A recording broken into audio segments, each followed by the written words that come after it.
जैसे कि हमें एक टास्क दिया गया था वेबसाइट प्रेजेंटेशन का। 15 दिन पहले हमें वेबसाइट बनाना सिखाया गया था रेन मार्केटिंग में, जिसकी मैं एक स्टूडेंट हूँ। तो आज हमारी वेबसाइट बनके तैयार हो गई, जिसका मैं प्रेजेंटेशन आपको कर रही हूँ। जैसे कि मेरा पहला पेज आप देख सकते हो, व्हाट इज़ वेबसाइट। वेबसाइट जो होती है मल्टीपल पेजेस से मिलकर बनती है, जिसमें अबाउट अस, कॉन्टैक्ट्स, ऐसे डिफरेंट पेजेस होते हैं जिनको मिलके एक वेबसाइट बनती है।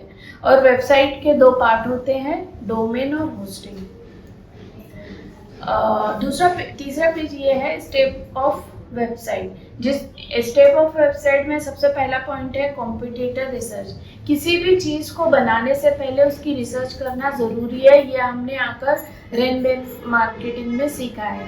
यानी हम जो निश ले रहे हैं उसकी रिसर्च को यानी हमारे कंप्यूटर का रिसर्च करना पड़ेगा कि कौन कितना क्या क्या लगा रहा है अपनी थीम में, अपने प्रोडक्ट में, उसका प्राइस क्या है, वो क्या रख रहा है, उसकी मीन्स वेबसाइट में क्या खासियत है, क्या ड्रॉबैक है।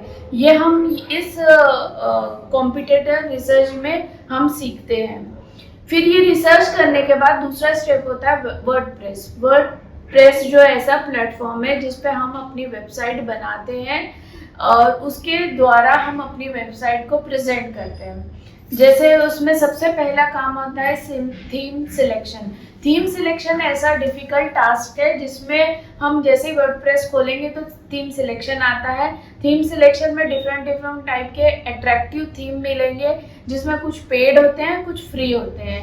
जिससे मैंने अपनी वेबसाइट में सारे फ्री थीम्स यूज़ किए हैं, जिसको मैंने यूज़ करके अपनी वेबसाइट बनाई है। चौथा पॉइंट है प्लगइन। प्लगइन जो है अपनी वेबसाइट को ईजी बनाने और डेकोरेट करने में यूज़ होता है, जिसमें हम डिज़ाइनिंग कर सकते हैं, कंटेंट लिख सकते हैं, इमेजेस को छोटा बड़ा कर सकते हैं। ये प्लगइन के द्वारा कर सकते हैं।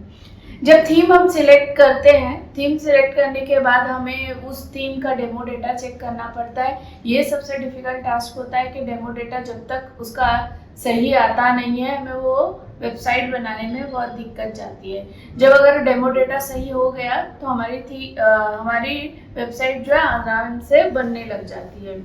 फिर उसके बाद आता है वेबसाइट एडिटिंग। एडिटिंग मतलब जो थीम में जो पिक्चर्स है उससे हमारी निश के अकॉर्डिंग हर इमेजेस को लेना, उसको वहाँ पर एडिट करना। इस पॉइंट में होता है कि थीम को हम एडिट करते हैं यूजिंग AI टूल। हम कंटेंट के लिए, पिक्चर्स के लिए बहुत सारी जगह पर हम AI टूल का इस्तेमाल करते हैं। जैसे हमने कोई कंटेंट लिखा, अगर वो कंटेंट कहीं कॉपीराइट में ना आए, इस चक्कर में हम AI टूल इस्तेमाल करते हैं 2। जैसे कि सबसे पहले डुप्ली चेकर है, दूसरा क्विलबोर्ड है, जिसमें हम लोग अपना कंटेंट लिखते हैं और पैराफ्रेज करके उसका कॉपीराइट है या नहीं ये पता करते हैं। हेडर और फूटर। वेबसाइट के ऊपर जो लिखा हुआ रहता है वो हेडर रहता है और वेबसाइट के नीचे जो रहता है वो फूटर है। अब ये है मेरी वेबसाइट। आप देखोगे ये मेरा लोगो है, ये मेरी वेबसाइट कुछ ऐसी दिखेगी और ये मेरी वेबसाइट के बारे में है। मेरी वेबसाइट जो है सेलिंग और परचेसिंग के लिए है।